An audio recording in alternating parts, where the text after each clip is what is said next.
प्रिय विद्यार्थियों नमस्कार। आज चर्चा के विषय में फिर आपसे रूबरू हो रहे हैं और आज बात कर रहे हैं अध्याय 10 कक्षा 10 के लिए आरबीएसई बोर्ड। आपको जानकारी दे दें कि आज हम खनिज व ऊर्जा संसाधन जो पाठ है इसके अंतर्गत जो बोर्ड पाठ्यक्रम में शामिल किए गए हैं उन्हीं 3 टॉपिक्स के बारे में बात करेंगे। बारी बारी से टुकड़ों में बात करेंगे जिससे टॉपिक अच्छे से आप लोगों को समझ आए। तो आज जो टॉपिक हम ले रहे हैं भारत में प्रमुख खनिज पेटियों के बारे में बात करेंगे। थोड़ा सा परिचय इसमें आप लिख सकते हैं कि भारत जो है वह खनिज संसाधन की दृष्टि से एक संपन्न देश में इसका नाम आता है। और भारत की जहाँ खनिजों की जब बात होती है तो सर्वप्रथम भूगर्भिक संरचना को देखा जाता है, क्योंकि भूगर्भिक संरचना मतलब पृथ्वी के आंतरिक संरचना की इस तरीके से बनी हुई है कि उस बनावट में खनिजों की बहुतायत है। तो वो ऐसा भारत के साथ बड़ा अच्छा है कि भारत का जो प्रायद्वीपीय पठार का भाग आप जो देखते हैं नीचे की तरफ का भाग है नर्मदा, और नर्मदा से नीचे का जो भाग है प्रायद्वीपीय भाग, नर्मदा विंध्याचल से नीचे का भाग जो देख रहे हैं आप, तो यहाँ पर बहुतायत में खनिज पाए जाते हैं। और करीबन मैं आपको जानकारी दूं कि 96% खनिजों का भंडार मुख्यतः प्रायद्वीपीय पठारी भाग, अरावली पर्वतीय क्षेत्र, ब्रह्मपुत्र घाटी, हिमालय क्षेत्र तथा दक्षिणी तटीय क्षेत्र में अवस्थित है। अब हम गौर करेंगे भारत की प्रमुख खनिज पेटियों को। आपको यहाँ पर इस साल कोई सवाल नहीं पूछा जाएगा खनिज की परिभाषा क्या है, कितने प्रकार के होते हैं, इस पे कोई सवाल नहीं पूछेंगे। सवाल जो आ रहा है वो टॉपिक है भारत में प्रमुख खनिज पेटियाँ। तो आप यहाँ देखेंगे भारत में प्रमुख खनिज पेटियों को, आप ये देखें प्रमुख खनिज पेटियाँ। इसके अंतर्गत आप ये देखें कि जो खनिज पेटियाँ हैं उसे मोटे मोटे रूप से 5 भागों में बांटा गया है। कितने भागों में? 5 भागों में। तो आप ये देख रहे हैं, सर्वप्रथम हम यहाँ देखेंगे, और ये वितरण जो है वो समान रूप से नहीं है, असमान रूप से पाया गया है। मतलब ऐसा नहीं कि भारत में उत्तर से लेकर दक्षिण तक संपूर्ण क्षेत्र में ही खनिज पाए गए हैं, ऐसा नहीं है। आप इसको पहले सर्वप्रथम लिखेंगे जहाँ सर्वाधिक पाए जाते हैं। तो पहला जो भाग है याद रखेंगे, उत्तर पूर्वी प्रायद्वीपीय पेटी। कौन सी है? उत्तर पूर्वी प्रायद्वीपीय पेटी। ये शुरुआत कहाँ से हो रही है? आप मानचित्र भी इसके साथ संलग्न है, उसमें भी देख सकते हैं। जो मानचित्र 10.1 दे रखा है उसमें इसकी जानकारी दी गई है। 1 2 3 4 5 करके इसको भागों में बांटा गया है।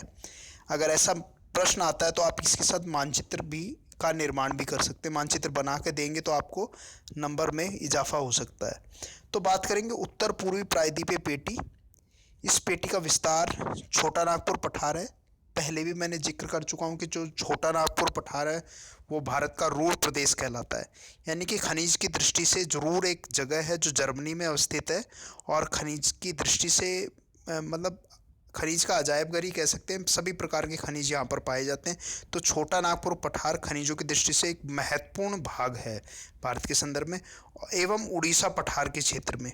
और इस पेटी में सर्वाधिक समृद्ध खनिज पाए जाते हैं। तो खनिजों के नाम आपको यहाँ लिखने होंगे। पहले तो वितरण बताया कहाँ पाया गया, छोटा नागपुर उड़ीसा पठार बताएंगे।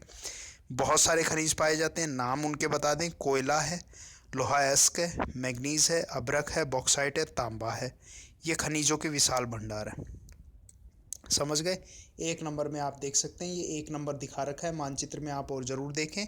1 नंबर में इन सभी खनिजों को दिखाया है, कोयला, लोहा, मैग्नीज, अभ्रक, बॉक्साइट, तांबा, इसके विशाल भंडार है। अब बात करेंगे 2 नंबर पे जो मध्य पेटी है, इसका विस्तार क्या लिखना है? छत्तीसगढ़। कहाँ है? छत्तीसगढ़, मध्य प्रदेश, आंध्र प्रदेश, महाराष्ट्र के भागों में पाया जाता है। और ये भारत की दूसरी सबसे समृद्ध खनिज पेटी है। तो कौन से भाग हो गए? छत्तीसगढ़, छत्तीसगढ़, मध्य प्रदेश, क्योंकि जो मध्य प्रदेश से ही छत्तीसगढ़ बना था सन 2000 के अंदर। आंध्र प्रदेश है फिर इसके जुड़ा हुआ, नीचे वाला भाग छत्तीसगढ़ से आंध्र प्रदेश, और फिर महाराष्ट्र के भागों में। 2 नंबर पे आप देख सकते हैं मानचित्र में, 2 नंबर देखें, यहाँ पर दिखा रखा है। खनिज कौन से हैं उनके नाम लिख लें। मध्य प्रदेश, यहाँ पर मैग्नीज है, बॉक्साइट है। बॉक्साइट से जो है वो रॉ मटेरियल किसके लिए होता है? एल्युमिनियम बनाने के लिए बॉक्साइट की आवश्यकता होती है, उसका कच्चा माल होता है। ठीक है। नेक्स्ट है चूना पत्थर है, इसमें संगमरमर है, कोयला है, पन्ना है, लोहा है, अब्रक है।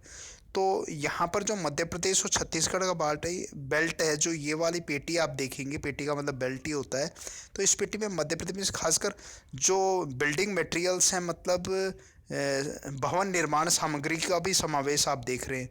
ऊपर वाली पेटी में ऐसा नहीं था। यहाँ पेटी में आप देखो भवन निर्माण से जुड़ी हुई क्या क्या चीज़ें हैं। चूना पत्थर मिल रहा है, संगमरमर मिल रहा है आपको यहाँ पर।